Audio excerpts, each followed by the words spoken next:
Fernando joining us today again for today's session. And this marks session number 6 on one-to-one consent that PX is hosting together with various marketing solutions. Today, we'll focus on learnings from key lead sellers that have been paving the way on one-to-one consent and have been doing quite some testings already up to this point. Today, I'm joined by Ryan Johnson, Senior Product Manager at Verisk Marketing Solutions.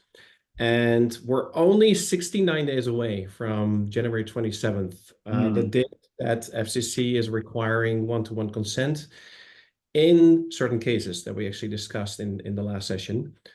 So please, let's get started. I'll kick it off with a quick recap of the last session, and all of the previous sessions are recorded and can be viewed back. In the last session, we did a catch up on the lay of the land in terms of compliance, where we are today, what we know will be required. Michelle Schuster from MS Law did a in-depth analysis on what the last and most important items are in terms of the requirement on one-to-one consent. And in addition to that, in particular stated when one-to-one consent is required in terms of the use of regulated dialers. And then we talked in depth about the solutions that PX and Verisk Marketing Solutions have been pushing into the market in order to make one-to-one consent as easy as possible, which this gives a nice summary slide on. These sessions are part of a three series webinars that we're doing. We are now on the second one of this series. Today, as I mentioned, we'll focus on experience from lead sellers, but in 2 weeks from now, we have another session. Actually, yeah, 2 weeks from now, we have another session being planned 3 weeks from now. Sorry, 3 weeks from now, with lead buyers that are talking about their experience and their expectations for one-to-one consent going into the new year as well. So don't miss out on December 10th. What we're going to talk about today are some key takeaways from two people that I'll introduce you shortly to. And the goal would be that we're going to actually look back at some learnings that were gained throughout the October period, in particular around Medicare, where CMS required one-to-one consent. More on that topic later. But because of that requirement that went into effect October 1st, I think there's a lot of very relevant learnings today to be shared with all participants that are highly relevant for one-to-one consent in other verticals as well.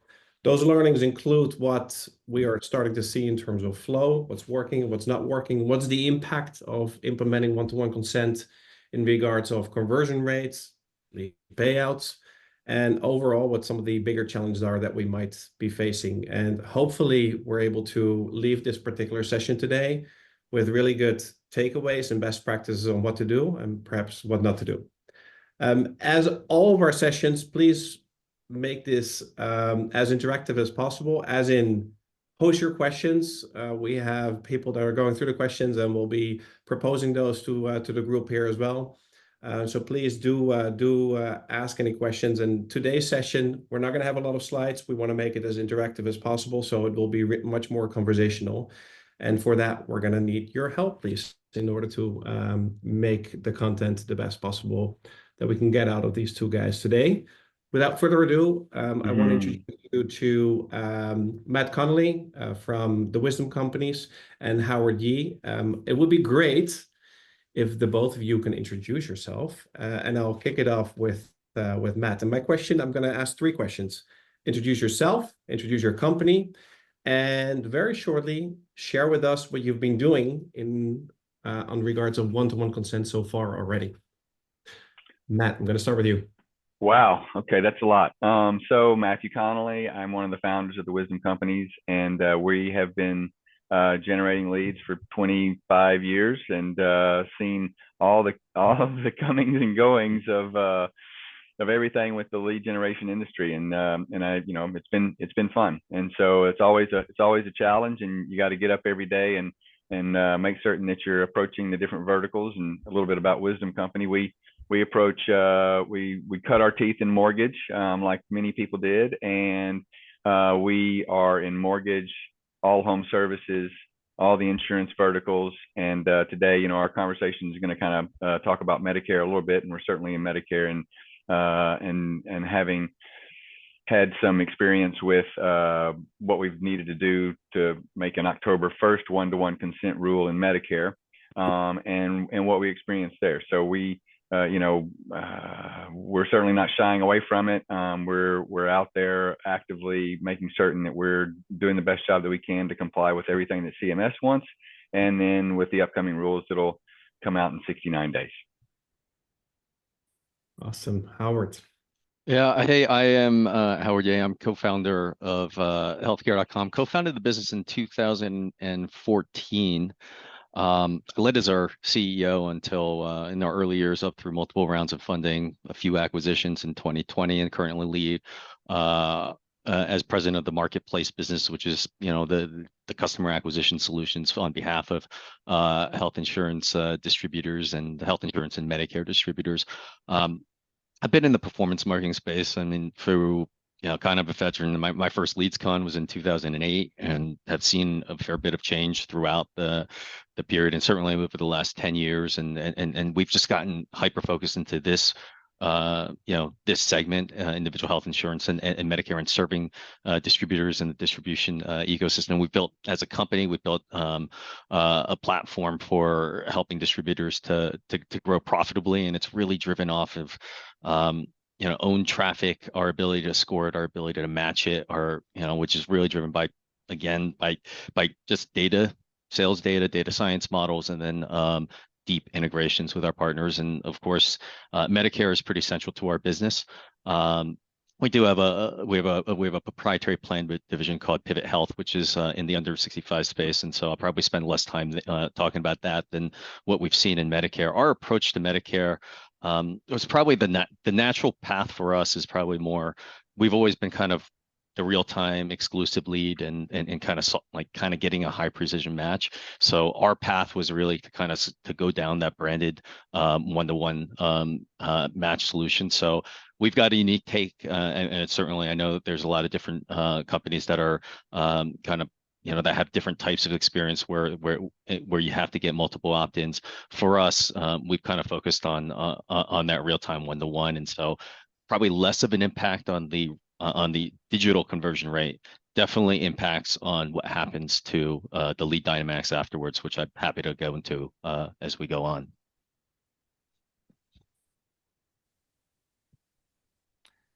Wonderful. So I'd love to dive right into the Q&A if that's all right with you guys. The first question I think is top of mind for most of the attendees, and that is the new one-to-one consent rule. Is the intent behind it is for it to benefit the consumer. My question to you, Matthew, is one-to-one consent actually good for the consumer? So, as I've mentioned, I've been in lead generation for 25 plus years, and the premise behind that was, when banks compete, you win. Consumers want competition. Consumers want choice. They want to be able to compare things and get the lowest overall price. This absolutely does not do anything to favor someone to have good competition presented to them. So it's really about trying to push them down an avenue, and the big brands are going to win, because let's be real. Matt's insurance shop is not going to go up there and present nearly as well as a Humana logo, right? You're just going to get the right opportunity, and it's going to drive bigger business. That's not good for the consumer. So yeah, no, definitely not good for the consumer. That echoes a lot of what I've heard in this industry, especially when it comes to things like insurance, basically agent-heavy sales forces. Curious, yep. Howard, how do you feel this is impacting the Medicare space? Is one-to-one consent actually good for the consumer? Well, I think the spirit of one-to-one is probably, there's certainly, I think we could all agree that there are behaviors that are not good for the consumer. But I can still also echo what Matt his point is, like, this is particularly true in any vertical that is, high ticket item, infrequent, complex, that those lend themselves to being difficult, to being, a one-click digital experience, and often does require the help of an expert. And so when you think about that, yes, you kind of want that ability to be able to work with multiple folks. But the spirit of the one-to-one is probably like thinking about the worst behaviors, or the worst kind of the worst kind of outcomes for the consumer, is that they fill in a lead form, and now you are now a lead. You're almost seen as a commodity, not a consumer, and that lead then can get passed around, shared, even weeks later, months later.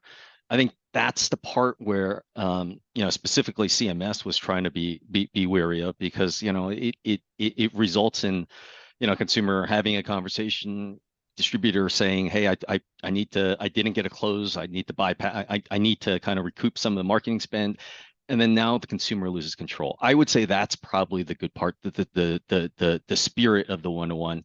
I think there are ways that you can do it where it didn't put these kind of restrictions, because to Matt's point, for these infrequent purchases, like you're not necessarily going to recognize who you're working with, and you do want to have some level of choice.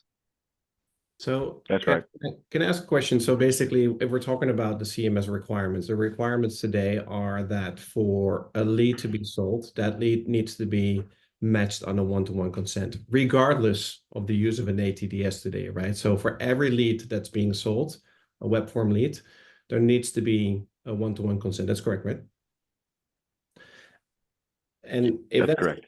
And if that's the case, I'm hearing different flows that could be applied. And we talked a lot about different scenarios and different flows in previous webinars, but just for all participants to understand, the different flows, the two different flows are either to do the matching on your end, where you select the best possible brand in the TCPA and make it sure that that particular brand is being matched exclusively to the consumer, or give the consumer the option to choose from multiple companies that are listed there, right? And I think, Matt, that's why you're saying it's not good for the consumer, because the consumer's choice is actually being limited, right? If you're doing the auto selection in an exclusive flow, the consumer cannot select anything, and smaller companies lose because maybe they can pay less for a lead, or they have a lower coverage.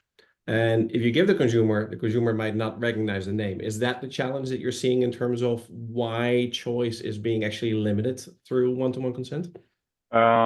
Yes.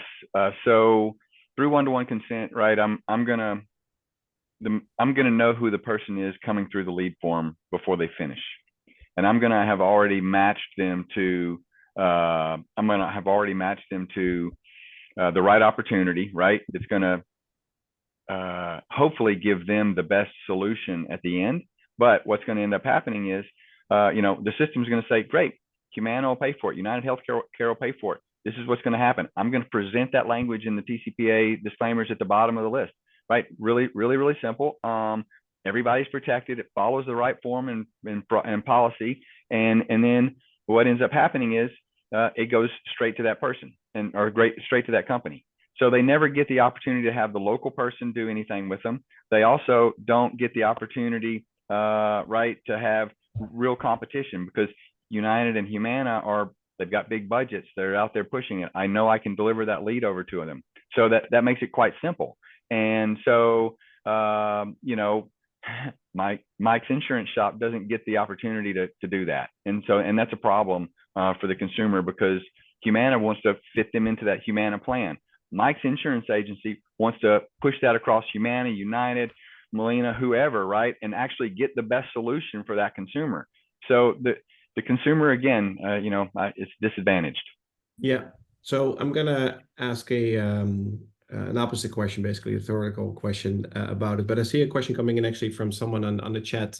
Jason R is asking, the FCC's one-to-one consent rule only applies to call text using an ATS or pre-recorded artificial voice. That is the case for verticals outside of Medicare. What we're focusing on now is actually the October requirements by the CMS that were rolled out in order to generate leads for Medicare specifically, where it does not matter if it's an ATDS. Now, in your example, Matt's insurance shop, which obviously would be my choice, Matt, if I see that Thanks. option. Matt's insurance shop versus Humana. The other thought could be that a consumer that does not select Humana should not have been selected with Humana in the first place, right? And in the old model, the consumer was selected with multiple brands automatically without their option. Do you think there could be benefits as well for the consumer when they're actually in charge of that selection process themselves? Well, if they're actually in charge of that selection, if it gets down to the end of the submit form, right, and they actually get those brands and they're actually able to choose those boxes along that process, then yes, that's absolutely, they're going with something they're familiar with, it's their choice, etc. But in reality, right, the example that I gave actually put my system making that determination for them, because that consumer's zip code, age, whatever, right, fit Humana well, and I knew Humana wanted to buy it. And so I presented Humana in the TCPA disclaimers at the end of the process, and they didn't actually get a choice. Mm-hmm. Same thing will happen in mortgage, right? Same, you know, Rocket Mortgage will fit a bunch, and Loan Depot will fit a bunch, right? So just to take it to another vertical, and so those will be automatically positioned and presented in the disclaimers at the end of the form. So before we're going to talk about results and all that, can you guys share the reasoning about how you chose how to do that matching? Because I understand Howard stated in the beginning that healthcare is doing the auto matching exclusively to keep that lead exclusive, which I think was the model previously by healthcare.com as well. Maybe if Howard can say something about that. And Matt, after that, maybe you can state if you think the right approach, the same approach is relevant for all different verticals, or if you see differences on that. Sure. Yeah, I'm absolutely. I mean, it was a natural extension to what we've been doing, and we've always kind of focused on, like I said, the matching problem and kind of the one-to-one and an exclusive lead. And to be on, like, I think that's always in the lead gen space, people would say, is it truly exclusive? Well, with one-to-one consent, it actually is going to be it is going to be exclusive. In that it was an exclusive, consent that was captured along with the PII. This is, for us, we spend a lot of time thinking about the matching problem, that's what our platform is really built around, those deep integrations, the partner data, the predictive lead scoring models. But to Matt's point, it's the challenge is like when you have a point solution, and so I mean, Humana is a huge company, but it is a huge point solution. It's one solution. The onus then becomes like, well, when do you have enough information to comfortably match to a point solution versus to a multi-carrier solution? Obviously, in a multi-carrier solution, the ideal match would be multi-carrier along, multi-carrier, multi-product line to be able to service you in any kind of way. You need fewer questions, but those are generally going to be deeper down the distribution chain. But the bigger dollars come from from carriers themselves, and so are there additional questions that we need to be asking, or is it data that can be inferred in order to comfortably make a match? Because by matching them with only a point solution, you're kind of precluding them. To Matt's point, you're losing the choice of any other carrier or a distributor who can help them consider those kind of things. So there are kind of like a little bit of pick your poison. Like for our business model, this was the natural piece, because our business model isn't built around shared leads or age leads, but it doesn't mean that there's not an impact, because we did work. I mean, we pre one-to-one consent, we would work with certainly with aggregators or indirect buyers when there is not a high precision match on the direct side. So Matt, I'll turn that over to you.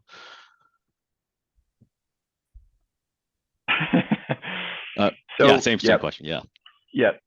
I agree with everything you just said. And probably the one thing that gets a little bit harder as we get through this process is continuing to work with trying to give that consumer a good solution in the end, right? They come to us, they rely on us, they raise their hand, they show us their intent, and we need to deliver them to a service provider.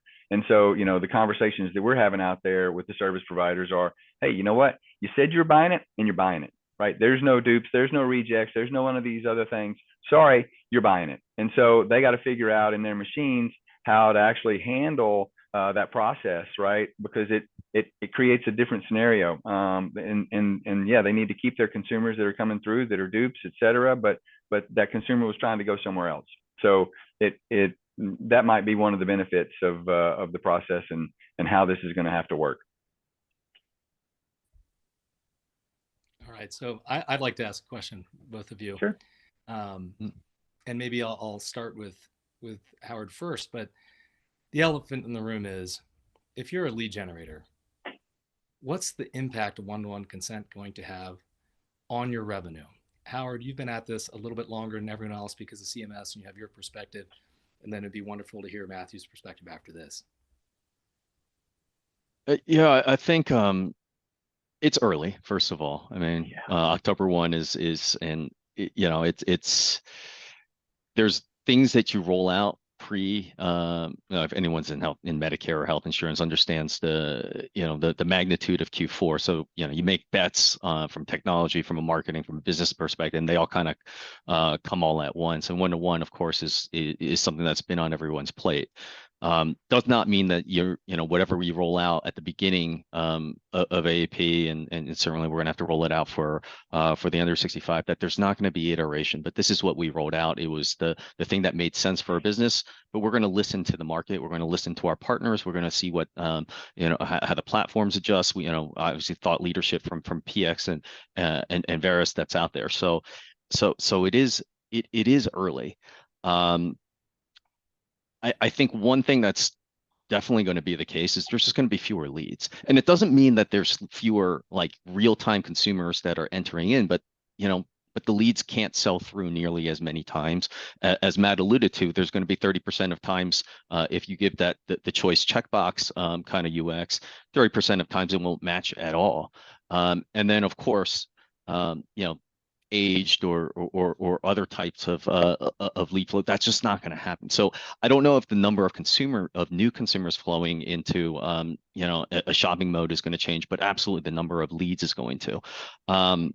Where you hope you make it up, and it is certainly going to be the value of that that lead with true one-to-one consent if it should bear out.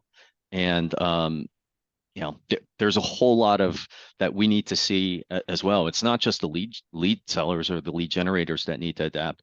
It's certainly going to be the lead buyers and having efficiency in their systems. Like, hey, we just gave you the one-to-one consent. We just gave you the keys and you're the only ones with that consent. Your processes are going to have to adapt to that. And so, long story short, I think we're seeing some improvement in lead pricing. But where you lose is actually, the times where it doesn't match. And for us, we'd seldom not match because there'd always be an aggregator or an indirect buyer that would sit in the, that would take that overflow.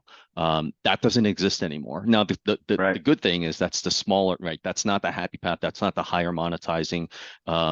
That's just now just an inefficiency in the marketplace that we need to solve for. And there are a lot of different ways that we can deliver that consumer to an option that's not in the form of a lead. But that went from low single digit match rates to unmatched rates to kind of probably around 25%. So we got, that's a solution we're going to have to figure out once we get out of this AEP.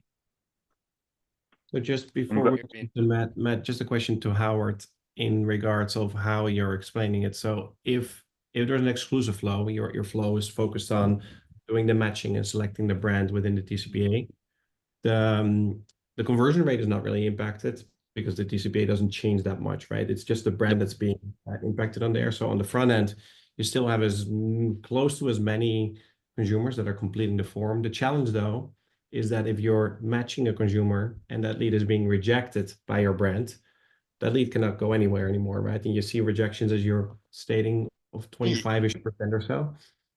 Yeah, no. So it's not all because of rejections. I mean, there are times where it just doesn't match because there's any of our direct relationships, whether they're not open, they're taking call center hours, or whether it's in a geography. So it's other reasons than that.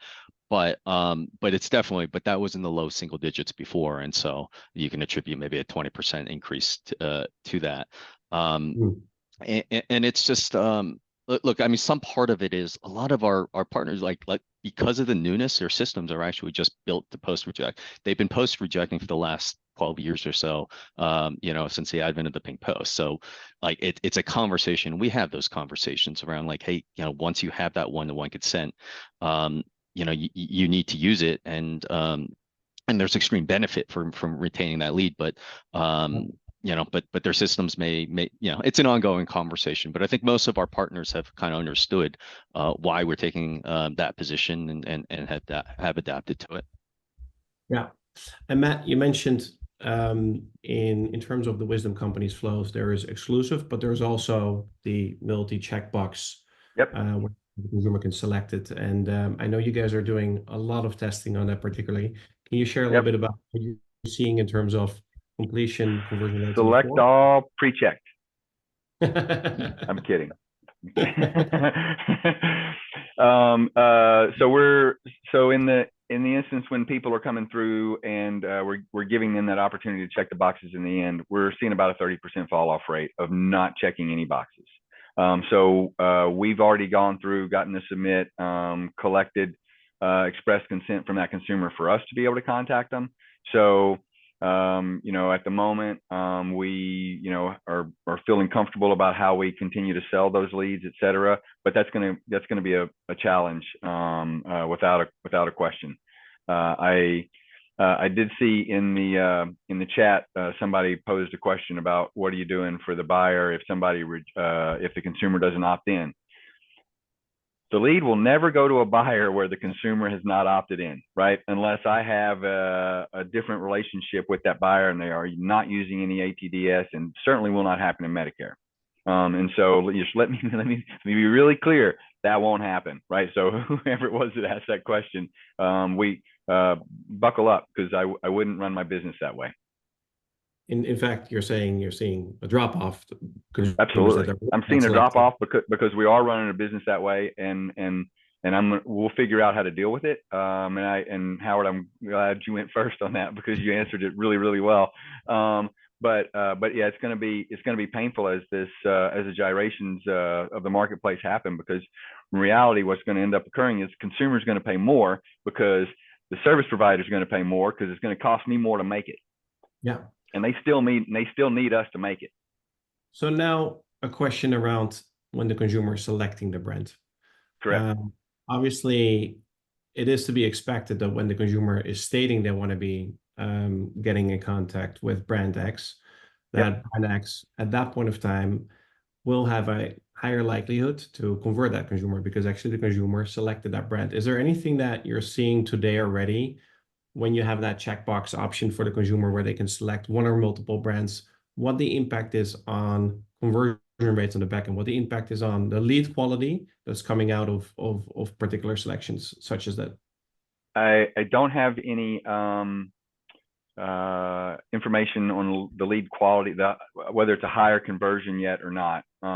But I do have through a partner some data that says that the lead is actually garnering a higher rate. So the expenses are moving up because of that person selecting that company as a brand. So that feels pretty good.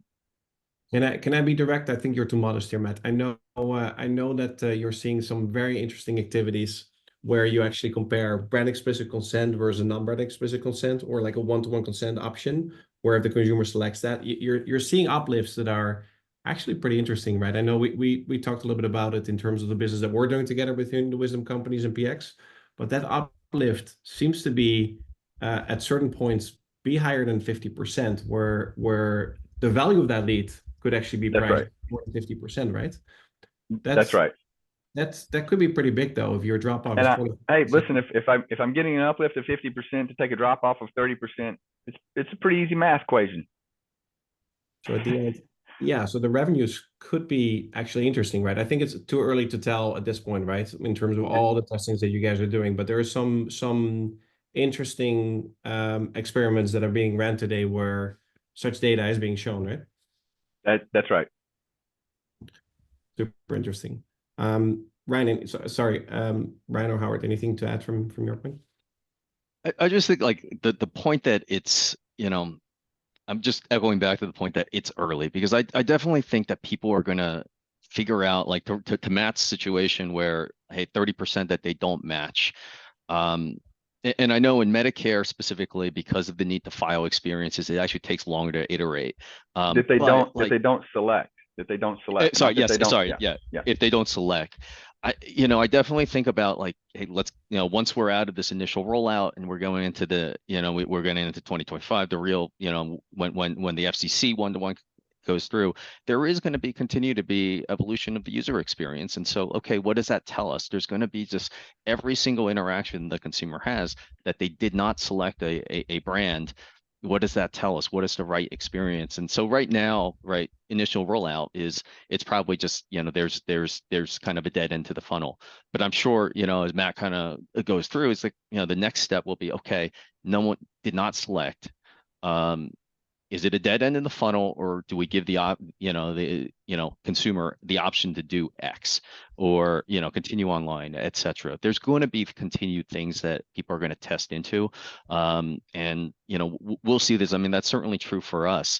What we rolled out to be compliant with the October 1 is, obviously it's a negotiation. You have to get your partners comfortable. You have to have internal compliance through, and so that takes time. But once we get through that initial kind of learning period, there's like, okay, what's next? How might we be able to, can we grab a secondary consent if the match didn't happen for whatever reason? Can we delay the match until we know X, Y, or Z? Those are the kinds of things we're going to be thinking about and we're going to be working through as we get into the next year.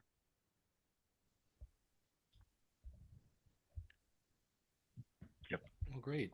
I mean, based on everything you've shared so far, I think there's probably a lot of folks in the room that are just curious,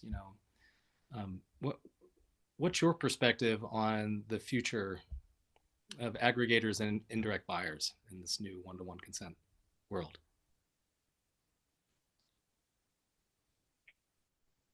I think the days of like pure brokering are, I think that's, I think it's going to change. It doesn't mean that there's not a role for brokers. I mean, you think about in insurance specifically, there's hundreds of thousands of individual agents, and that takes time. I mean, that to build that network and to build that kind of distribution, at least on the lead side, takes time, and it takes trust, and it takes a platform, and it takes so it doesn't mean that like there's not going to be it doesn't mean that you have to be able to supply every single lead in and of itself. I think of course it changes the game, and I think the pure brokering model might be that's going to be pretty severely impacted. You're either going to have to be extremely strong on the generation of leads, or like I said, on the back end, you need to have like a really robust and strong sales and account management team that is bringing in demand from from at least in insurance and from distributors who aren't otherwise being served. So you're just going to have to lean into some kind of core competency. Yep. Could be interesting for the both of you, though, as direct lead sellers and the generator of the leads, because today, as we all know in our industry, a lot of leads are being transacted with brokers or aggregators in between. So probably there's going to be a need to buy leads more direct for brands from the direct lead generators, either direct or through platforms that are out there, in order to make sure that the volume is still being fulfilled. Because one of the things that I think is so interesting is to think about January 27th comes around, and probably we'll already see a tee-off prior to that. Yep. But it could be that there is really a pretty significant decline on lead volume. So that lead volume is going to be more scarce and probably even more valuable for brands to make sure that they're getting their call centers filled. What is your thought a little bit about that, Matt? Like, do you think there will be a little bit of a, let's call it a shock wave in Q1 in terms of lead volume? Yeah, I think there's definitely going to be a shock wave. And I'm not excited for it. I'll be honest. It's going to be a challenge, and I don't think Brendan Carr, who's the new FCC chair, is going to be able to do anything to slow that roll. Fingers crossed, but I don't see it. So I don't have a good answer as to say, hey, it's going to work like this or it's going to work like that. We're going to see a drop off. It's going to hurt. People are going to be picking up the phone, calling, clamoring, "Where's my leads? Where's my stuff?" And I saw in there from John Cody about the rejects or about not matching, et cetera. If that lead hasn't matched to that buyer, it's not going to go out. And so, I mean, that's the way our system is setting up. That's the way we're building it. And we won't vary from that. And, if that just means that we're making fewer consumers overall that are available in the pool of hand-raising consumers for the service providers, that so be it. I mean, that's what's just going to have to happen. And so there'll be some weird and interesting conversations all the way through as January, February, and March roll out.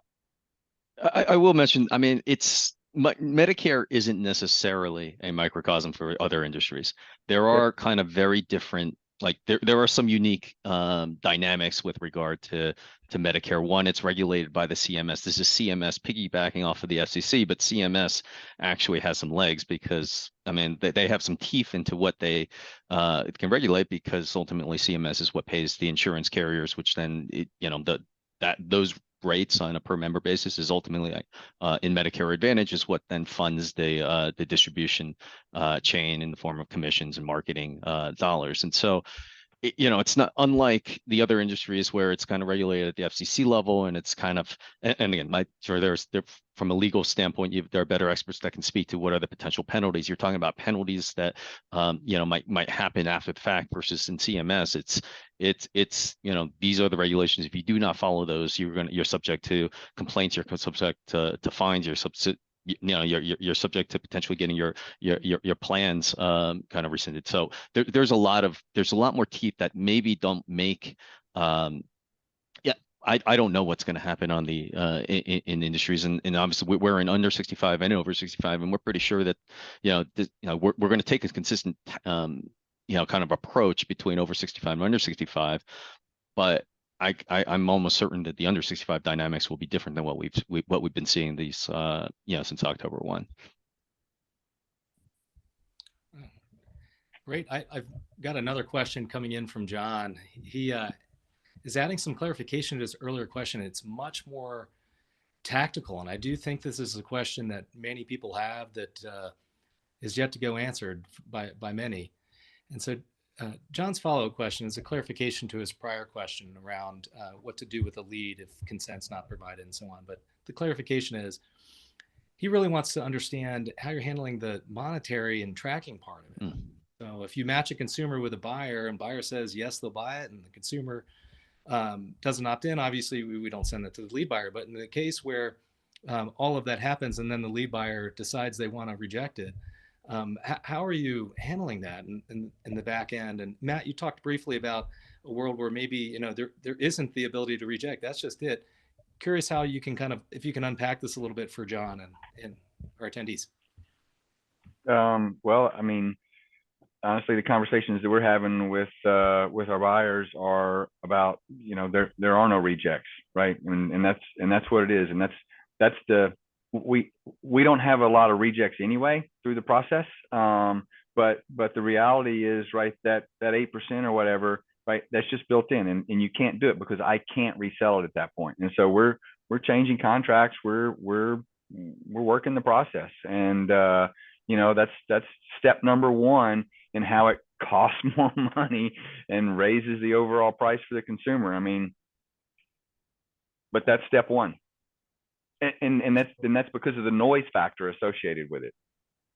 Yeah, Matt, you say that you don't have many rejects. So what from an industry point of view would be ideal? Would it be ideal that there is more data that's being shared between both the lead seller and the lead buyer to ensure that there is no reject. Well, we Especially do for an those- awesome we do an awesome. I mean, you know, firsthand. I send out a ping that's got basically everything in it, right? You could take that lead most likely and probably try to sell it. Although, you know, I'm not going to give you the Janaya token or anything else when you come asking for it. But the reality is, right? We do deliver that information. I've already given you enough to say, hey, you want that or you don't want that.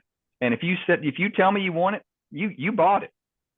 Yeah, that's a huge best practice though, right? Because a lot of lead sellers don't do that. They share a Well, limited amount of information by presenting the lead to a brand, and then there might be yep. a reject, for example, because it's a duplicate lead, a current customer, whatever it is. By actually extending as much information to give the brand the opportunity to buy that lead, that will help with matching rates as well. And as an industry, we should Yep. solve it. That's right. And in a Medicare specific example, you know, SelectQuote's an awesome partner, and they go out there and they give us up front, hey, we don't want these people. Hey, we don't, you know, so I can build my APIs and I can not present it. I cannot present their name. I cannot put it down their funnel. I can do all that stuff up front, right? So, you know, we work with our partners to try to make those things happen as well. And you have to do all that. You have to put that blanket together.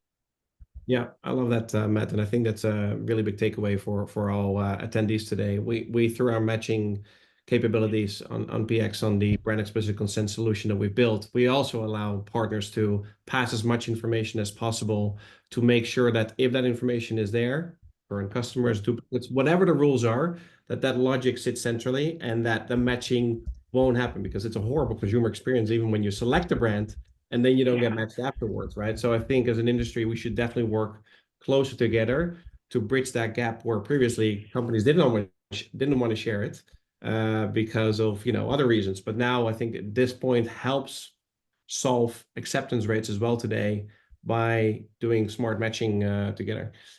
Howard, anything to add on that point from you? I think it's super interesting and important point to address. Yeah, I mean, it just goes to the overall theme of like what it means is we just have to be all as an industry more precise in the match. And if that means like, you know, understanding kind of history down to the individual user level, if it means like kind of product preference or brand preference, et cetera, it just in this world where you have that one shot, you want to delay that match, and you know those are things that we need to work through because I think we kind of took you know for the initial cut was you know not to enable the post rejects, but maybe there are kind of ways to you know kind of PX what you guys are you know are proposing. I mean we've got you know once we get out of this period we can start kind of you know hey what did we learn and what are we seeing around the industry. I would ask a question then to Boz, maybe for you. Like you have a lot more purview outside of like like we're talking a lot about Medicare because it's live and enforced right now, but we also know and you know and I've had conversations with you that there are industries outside that just like aren't under the regulation of CMS. So it's FCC, FTC, the way that like kind of TCPA has been kind of policed to this point. You know, how are other industries kind of looking at it? Are they looking at that, you know, the ATDS as a specific kind of like, you know, we don't need the one-to-one if we don't use that automated dialer. Great question. I think it's a little bit of a mixed bag what we're seeing today, and we feel it's important to provide the solutions in order to tee up and enable one-to-one consent because we think it actually provides a lot of benefits for all parties involved as well. We're live in five major verticals. We see that obviously Medicare, I think, is leading the pack in terms of how things were implemented. We saw a sprint in September and October by all the leading companies for real-time leads. That's one. I think education, there's a lot of proactive work that's being done today. Education, obviously, previously heavily regulated as well, and a lot of compliance matters. So definitely ahead of the curve in terms of what's being done there. Also, education, a lot of one-to-one matching has already been built out in the last couple of years where the consumer is being selected with a school or university. Insurance is a big one now. We see a lot of push for P&C in particular, where there's deadlines that are being communicated to have one-to-one consent in place for the major carriers by either mid-December or mid-January. mortgage. I would love to have Matt's take on that, but we see mortgage, there's more of a shift towards branded experiences, either through one-to-one consent or as a whole shift budget towards a fully branded experience. And then home services, there's a lot of chatter and discussions these weeks around home services. I think solar is definitely leading the pack. Home improvement around windows, a lot of companies are talking about it. But I saw a comment from I'm scrolling to see the actual name of the person. It was Scott that said 90% of companies don't use an ATS. Why implement the one-to-one for leads anyways? And I think it's an excellent question. If the company does not require one-to-one consent, we will continue to enable transactions without one-to-one consent. However, we will also enable one-to-one consent if they don't require it, because the experience might be better in that way. So market leaders in particular verticals are definitely starting to require it. Matt, I heard you refer to some of the big mortgage companies. Curious what you're seeing both in mortgage and insurance. But I think that's what's shifting the market, right? If the market leaders and the bigger companies are requiring it, automatically the flows need to follow, and automatically the flows will become one-to-one consent as well. So Matt, what are you seeing mortgage and auto insurance in particular? Auto insurance is requiring it. I mean, they're going down a very similar path. Certainly not as strenuous as the CMS path, but they're definitely going to require it and make that happen. So that'll be just as. And the great thing is most everyone is actually trying to shoot for like a December 12th live date for auto insurance, and so we're mostly built out there. We'll have it built out before Thanksgiving, and so we'll be ready for December 12th. But and then mortgage will soon follow. Mortgage is a little interesting. We're seeing some companies say you can pre-check boxes, or if you pre-check boxes, that's fine. We have a little bit of a slant on how we'll actually approach that. We will take and understand the filters that the companies are wanting to acquire consumers in. We will drive that consumer down that path. They will be presented with that company, that service provider's information and logo and everything in the funnel path itself, and then go to that service provider, exclusive lead, etc. If the consumer after that chooses for another opportunity, they will have to tactically opt into that, choose that to go to someone else and get comparisons, etc. And yes, we will allow for that to occur. And then we will not do any pre-selected boxes. It won't be an unselect here or anything like that. My company will not do that. So that's how I interpret it. I am not willing to be the number one target for the plaintiff's lawyers. I'd rather be way down the list and try to do everything right. So they don't look at me, because they look at us anyway when we already are all trying to do everything right. And so and auto insurance is so interesting, right? Because auto insurance is obviously such a spread out vertical with so many end buyers, which aggregators serve the role to actually buy and sell them. Aggregators serve an awesome role in auto insurance. They're fantastic for the entire industry, right? The whole thing actually works really, really well. It works better for auto insurance than any other opportunity. And it'll be interesting. I was talking to someone else the other day that I believe is a big expert in the auto insurance space, and the whole deal may end up becoming a clicks type scenario, clicks and calls, and well, that's got possibilities, and it certainly gets around everything from a one-to-one consent standpoint, because there's no real consent in that until it gets to the actual brand, right? Again, it serves the big brands, but that's where we're trying to get to anyway. It's absolutely damning for small business. The local insurance agent, that's a multi-carrier insurance agent, it'll become an impossibility for them to get traffic. There's a specific question, Matt. If you have tried a pre-selected option on the checkboxes to see if it actually affects conversion rates, you touch base on it, but I think it's something that you're saying. Yeah, I have not tried it. I was talking to my CTO this morning. And I said, hey, listen, if any of the marketing team comes in and wants to do a pre-selected box, they got to come through me. I do not believe in it today. I've got a question. I think maybe to Ryan and kind of maybe the data that they might see from the Verus, the Jornaya piece of it. If the premise is that there's going to be, with one-to-one consent, you're just going to get matched less. And the consumer demand is kind of, you got that one shot to kind of match, and you got, like to Matt's point, 30% of times where there might not be a match at all. I'm sorry, not a selection at all.